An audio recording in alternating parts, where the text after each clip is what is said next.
ਸਵੇਰ ਦਾ ਲੱਗਾ ਵਾ ਯਾਰ, 2 ਮਿੰਟ ਬਹਿ ਕੇ ਸਾਹ ਹੀ ਲੈ ਲਵਾਂ।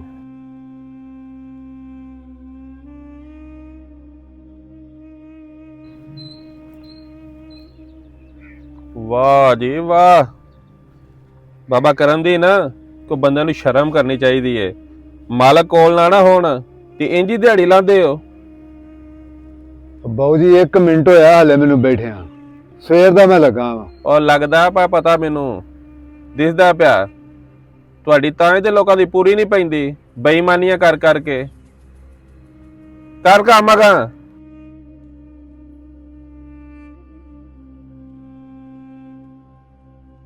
ਯਾ ਅੱਲਾ ਸੋਹਣਿਆ, ਕਿਸੇ ਦਾ ਮੁਹਤਾਜ ਵੀ ਨਾ ਕਰੀ। ਉਹ ਸਹੀ ਸਿਆਣਿਆ ਆਖਿਆ, ਬਗਾਨੀ ਨੌਕਰੀ ਤੇ ਕਹਿ ਖੁਦਾ।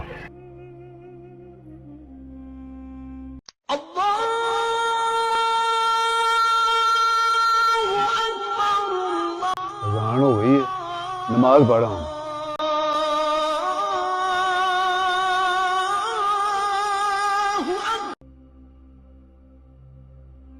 ਬਾਊ ਜੀ ਮੈਂ ਨਮਾਜ਼ ਪੜ੍ਹਾ ਵਾਂ, ਟਾਈਮ ਹੋ ਗਿਆ ਨਮਾਜ਼ ਦਾ। ਬਾਬਾ ਕਰਮ ਦੀ ਨਾ ਅੱਗੇ ਤੂੰ ਸਾਰੀ ਦਿਹਾੜੀਆਂ ਜੀ ਬਹਿ ਬਹਿ ਕੇ ਨਿਗਾਹ ਛੜੀ, ਹੁਣ ਤੂੰ ਨਮਾਜ਼ ਪੜ੍ਹਨ ਟੁਰ ਜਾ। ਬਾਊ ਜੀ 20 ਤੇ ਸਾਰੇ ਮਿੰਟ ਲੱਗਦੇ ਨੇ, ਤੁਸੀਂ ਇਸ ਤਰ੍ਹਾਂ ਨਾ ਕਰਿਆ ਕਰੋ, ਇਸ ਤਰ੍ਹਾਂ ਰੱਬ ਨਾਰਾਜ਼ ਹੁੰਦਾ। ਨਮਾਜ਼ ਮੈਨੂੰ ਪੜ੍ਹ ਲੈਂਦੇ ਯਾਰ, ਸਾਡਾ ਕੰਮ ਵੀ ਤਾਂ ਕਰਨਾ ਜੇ ਕਿ ਨਹੀਂ। ਦਿਹਾੜੀ ਫਿਰ ਇੰਜ ਫ੍ਰੀ ਲੈ ਕੇ ਟੁਰ ਜਾਂਦੇ ਹੋ। ਹੁਣ ਤੂੰ ਅੱਧਾ ਘੰਟਾ ਨਮਾਜ਼ ਤੇ ਲਾ ਆਉਣਾ ਜਾ ਕੇ। ਬਾਊ ਜੀ ਤੁਸੀਂ ਫਿਕਰ ਨਾ ਕਰੋ, ਤੁਹਾਡੇ ਕੰਮ 'ਚ ਇਨਸ਼ਾਅੱਲਾ ਬਰਕਤ ਬੜੀ ਪਏਗੀ ਇਹ ਨਮਾਜ਼ ਦੀ ਵਜ੍ਹਾ ਨਾਲ। ਯਾਰ ਬਾਬਾ ਕਰਮ ਦੀ ਨਾ ਤੂੰ ਖੁਦਾ ਦਾ ਖੌਫ ਖਾ ਯਾਰ। ਅਜੇ ਮੈਂ ਪੂਰਾ ਕੰਮ ਤੇ ਵੜਿਆ ਤੇ ਤੂੰ ਬੈਠਾ ਹੈ। ਹੁਣ ਤੂੰ ਨਮਾਜ਼ ਪੜ੍ਹਨ ਟੁਰ ਜਾ। ਔਰ ਜਾ ਯਾਰ, ਛੇਤੀ ਪੜ੍ਹ ਕੇ ਆ, ਜਲਦੀ ਕਰ। ਅਜੀਬ ਹੀ ਬੰਦੇ ਨੇ ਯਾਰ।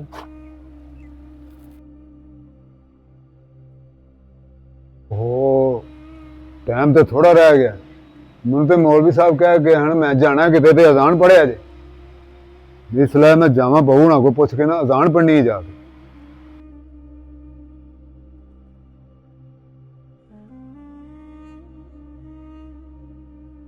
ਜੀ ਚੌਧਰੀ ਸਾਹਿਬ, ਹਾਂਜੀ ਠੀਕ ਹੈ,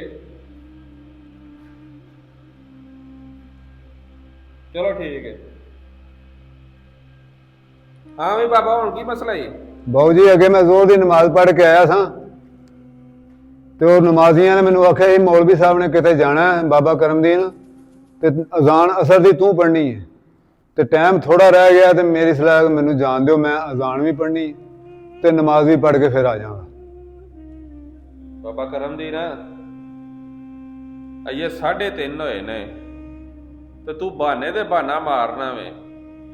ਕਦੀ ਆਨਾ ਮੈਂ ਨਮਾਜ਼ ਪੜ੍ਹਨੀ ਹੈ, ਕਦੀ ਹੁਣ ਤੂੰ ਆਨਾ ਮੈਂ ਅਜ਼ਾਨ ਦੇਣੀ ਹੈ। ਮੌਲਵੀ ਕੋ ਨਹੀਂ ਇੱਥੇ। ਉਹ ਖੁਦਾ ਦਾ ਖੌਫ ਕਾ ਯਾਰ, ਕੰਮ ਨਹੀਂ ਕਰਨਾ।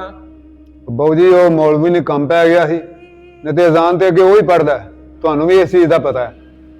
ਤੇ ਹੁਣ ਉਹਨੇ ਜਾਣਾ ਸੀ ਕਿਤੇ, ਉਹਨੂੰ ਮਜਬੂਰੀ ਸੀ ਤੇ ਉਹਨੇ ਕਿਹਾ ਬਾਬਾ ਜੀ ਅਜ਼ਾਨ ਪੜ੍ਹਦੇ ਅਜੇ ਅਸਰ ਦੀ ਆ ਕੇ।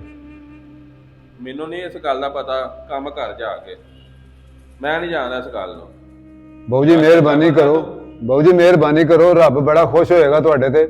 ਅਜ਼ਾਨ ਦਾ ਬੜਾ ਸਵਾਬ ਹੁੰਦਾ ਹੈ।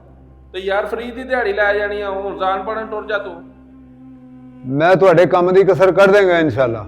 ਕਸਰ ਤੂੰ ਕਿਸ ਟਾਈਮ ਕੱਢ ਦੇਂਦਾ? ਤੁਸੀਂ ਪਰੇਸ਼ਾਨ ਨਾ ਹੋਵੋ। ਯਾਰ ਪਰੇਸ਼ਾਨ ਨਾ ਹੋ ਤਾਂ ਹੋਰ ਕੀ ਕਰਾਂ।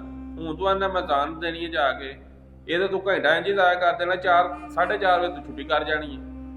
ਮਜਬੂਰੀ ਹੈ ਬਾਊ ਜੀ, ਫਿਰ ਉਹ ਮੌਲਵੀ ਸਾਹਿਬ ਨੇ ਕਿਤੇ ਜਾਣਾ ਹੋਵੇ ਤੇ ਨਮਾਜ਼ੀ ਜਿਹੜੇ ਹੁੰਦੇ ਨੇ ਉਹਨਾਂ ਨੂੰ ਹੀ ਕਿਸੇ ਨੂੰ ਕਹਿ ਦਿੰਦੇ ਨੇ ਕਿ ਤੁਸੀਂ ਨਮਾਜ਼ ਅਜ਼ਾਨ ਪੜ੍ਹਦੇ ਆ ਜੀ, ਤੇ ਉਹ ਅੱਜ ਮੈਨੂੰ ਕਹਿ ਗਏ ਨੇ ਤੇ ਇਹਦੇ ਵਿੱਚ ਕੋਈ ਨਹੀਂ। ਜੇ ਤੇ ਜਾਣਾ ਹੀ ਨਾ, ਮੇਰੀ ਗੱਲ ਸੁਣ, ਜੇ ਜਾਣਾ ਹੀ ਤੇ ਤੇਰੀ ਅੱਧੀ ਦਿਹਾੜੀ ਕੱਟੀ ਗਈ, ਫਿਰ ਉਹ ਜਾ, ਅੱਧੀ ਦਿਹਾੜੀ ਦੇ ਪੈਸੇ ਲੱਭਣੇ ਨੇ।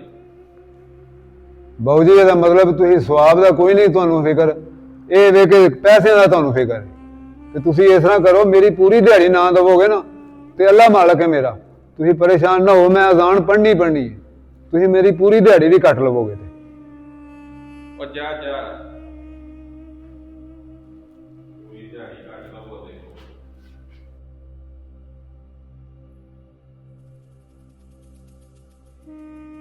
ਅੱਲਾ ਹੀ ਇਹਨੂੰ ਬਹੂ ਨੂੰ ਹਦਾਇਤ ਦੇ ਯਾਰ। ਇਹ ਤਾਂ ਬਹੁਤਾ ਹੀ ਪੈਸਿਆਂ ਦਾ ਪਿਆਰਾ ਹੈ, ਇਹਨੂੰ ਆਖਰਤ ਦਾ ਕੋਈ ਫਿਕਰ ਨਹੀਂ।